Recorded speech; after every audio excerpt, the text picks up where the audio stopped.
Minister, there is a specific focus as well by Brussels. This is slightly on the downside probably of the report, with the focus from Brussels coming regarding the issue of corruption. Now, what I want to ask you is that Albania is the first country in the world to appoint an AI as government minister, specifically tasked with fighting corruption. Now, would you give us an update? How is Della doing? How is her and your fight going on? Before going to Della and her fight, let me remind you and everyone that has still the patience to follow this long day of yours, for which I'm very grateful, that Albania is doing something unseen and unique in the whole region. Our justice reform and our recognition of the not only de jure but the de facto independence of justice, and the full-fledged operation of a special structure against organized crime and corruption has practically created in Albania and for Albania the example that the fight against corruption is something that goes very, very much beyond words, very much beyond makeups, and it goes very deep, and it goes very,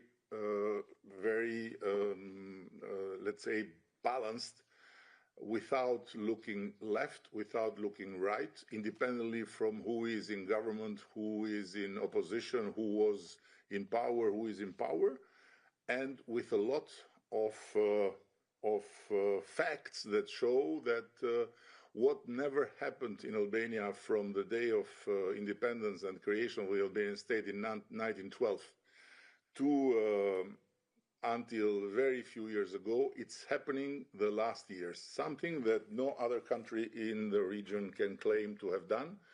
And this is not to say that we are better than the others, but this is to say that we have taken it very seriously. And in this moment in time, we accept support, we accept partnership, we accept help, but we don't accept lectures from anyone when it comes on fight against corruption. And of course, when it comes to Della, she is the product of a systemic fight, which is not just about fighting cases and fighting in the court of law, but which is about fighting through modernization. And we aim to have, within 2027, the first full AI public procurement that will allow speed, transparency, accuracy in levels that are unseen. Prime Minister, finally, let me ask you to wrap this up. What is the next creative idea and the next creative solution coming from you and from Albania on your way to the European Union membership? I'm sure you have heard that Della is pregnant, and she has 83 babies based on the last ecography. So we have to wait for her to give birth to these 83 babies.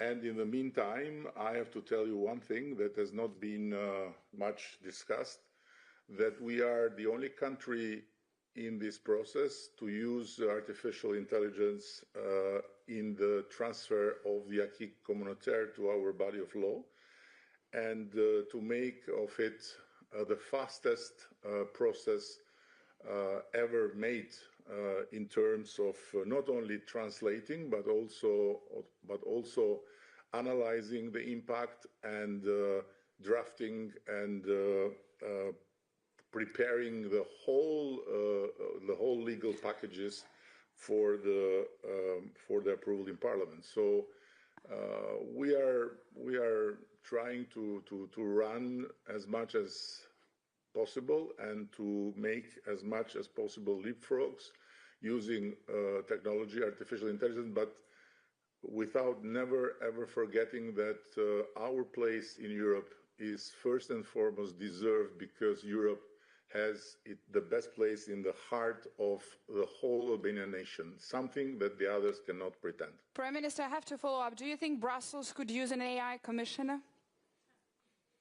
It's not for me to tell Brussels what to do, but of course I would be very happy to introduce Della with whomever on the EU side will introduce him or herself like an AI commissioner or an AI technocrat or bureaucrat or whatever else. It doesn't matter. Prime Minister, thank you very much for this interview and for your time, and thank you very much for joining us here. There was 12 minutes with Edi Rama, Prime Minister of Albania.